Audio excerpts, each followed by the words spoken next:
Okay, we're going to go over cross product. And the cross product, they've given us two formulas for it. When you have the magnitude of two of the vectors you're going to find the cross product of, and the angle that separates the two of them, you can use this specific formula to find the angle. And then hat here is our directional vector in 3 space. So imagine a 3 space setup. We're kind of set up like this. If we have our two vectors, our third vector is going to be at a right angle to those two vectors. Okay, and that's what that cross product is finding, is this right angle vector, and that's the direction of the vector, or what it would be. So if we have the magnitude, we can use these. If we don't have the magnitude and they've just given us just positions of the vectors in 3 space, we can use this formula here, which can be a bit tedious to memorize. One way to think of it is 2, 3, maybe I should write that down.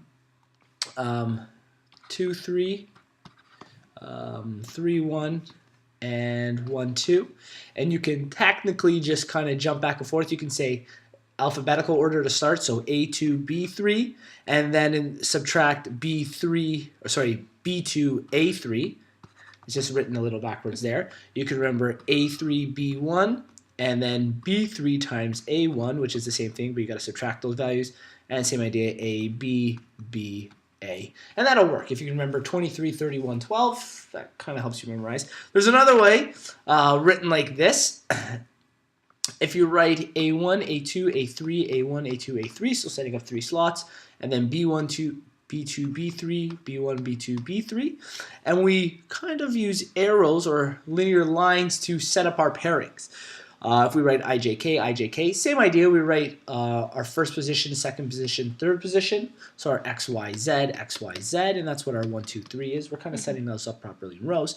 We would just draw straight lines from it. So we multiply the first pairing from I, so we draw a diagonal from it, which is A2 times B3, which we got, A2 times B3. And then to come to that I, we draw a diagonal coming up to it, which in this case is B2 times A3.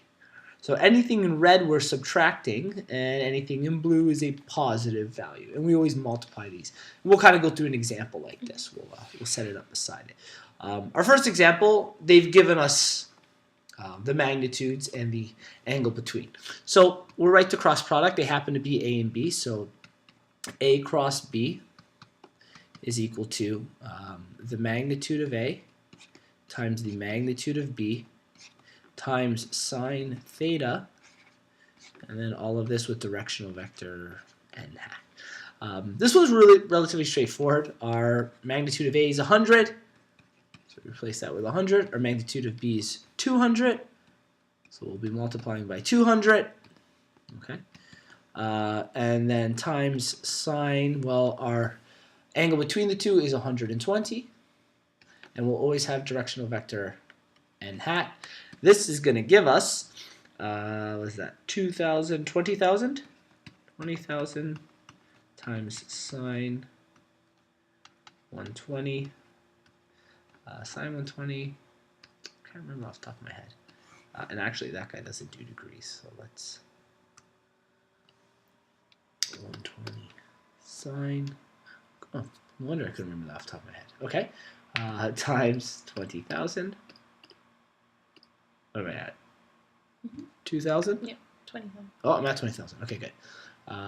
17,320.5. 17,320.5 with directional vector n. So it would be the cross product of our, or the magnitude of our other vector, with a directional vector n. So imagine this is, again, kind of in 3 space. I'll try to set this up. If this was our vector, it's 90 degrees to this line and 90 degrees to that line heading out in this direction. And that direction is our n hat in this question. Does that one make sense? Yeah. Okay, that's a straightforward cross product. Now, what's really confusing about cross product is the next thing we're going to do. These little 2 formulas here, this IJK, and here's our example. Okay, so maybe we'll split this and do it 2 different ways. Just make sure we get to the same answer. In one version, we'll write our formula down, and in the other version, we'll work through that Best example is cross product of cross product. So I'm going to try to memorize our formula. Remember the numbers I said were 23, 31, and 12? Okay, so if we label these, this is our A1, A2, A3, B1, B2, and B3. Okay, so 2, 3 is A2 times B3. Okay, so A2 times B3. Now we could write all of these in each step. Would you like me to do that, or do you think we could just multiply ourselves? Yeah, we can. Yeah, let's multiply ourselves. Maybe I'll color code it to help us out. This will be, our first one will be black. So 6 times 4 is going to be negative 24. And then we need to subtract B2 times A3. So B2 times A3. 7 times negative 6, what's that going to give us? Negative 42. Yeah, so we'll be subtracting negative 42. So that will be our x value of our positional vector, okay? 31. Let's do that in green. A3 times B1. Well, A3 times B1, negative 6 times negative 2 is positive 12. And we'll be subtracting B3 times A1. B3 times A1 is negative 24 again, so subtract negative 24. And then finally, what color haven't we used? Purple. Okay. A1 times B2. A1 times B2. 6 times 7 is going to give us 42. Subtract B1 times A2. B1 times A2 gives us negative 12. So subtract negative 12. Kind of got close in there. Okay. This is the same idea as negative 24 plus 42. We'll kind of simplify all this. 12 plus 24 and 42 plus 12. Our first case is going to give us 18, I think. You can double check that for me. Our second case should give us 36, and our third case should give us 54. So this is our positional vector with our cross product of these two. Okay, let's say we did the other version. In the other version, the way it's set up, and maybe I'll have to write it again just so we can, excuse me, see it well. Can I zoom out? Will we be able to see things well? Not quite. I'll write it again just to make it easier for us, because it's not commonly seen what we're about to do. So we have I, J, K. You write I, J, K. A1, A2, A3, A1, A2, A3. Right? B1, B2, B3. Is this pattern easy enough to remember? Okay. B1, B2, B3. Great. And our blue lines are things we're going to add together. Okay, so for my I's, I just come across, my J's, I come down, K's, I come down. So I'm heading in a downward negative fashion, or negative sloped fashion. And for my I's, I just build the same positive value line upwards. J and K. Okay, so and maybe I should have done this one at a time, but let's set this up. And all it is setting up the same way we've set up here before. So, okay, so this says A2 times B3.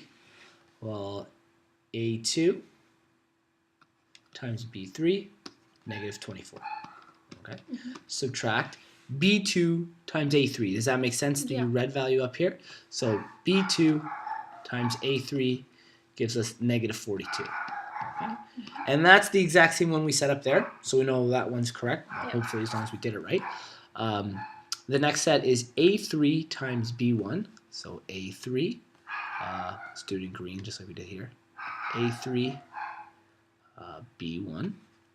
So that's negative 2 times negative 6 will give us 12. Subtract for J, B3 times A1. B3, A1 gives us negative 24. And finally, what's it, purple, last one? Our K values, A1 times B3, so A1, B2.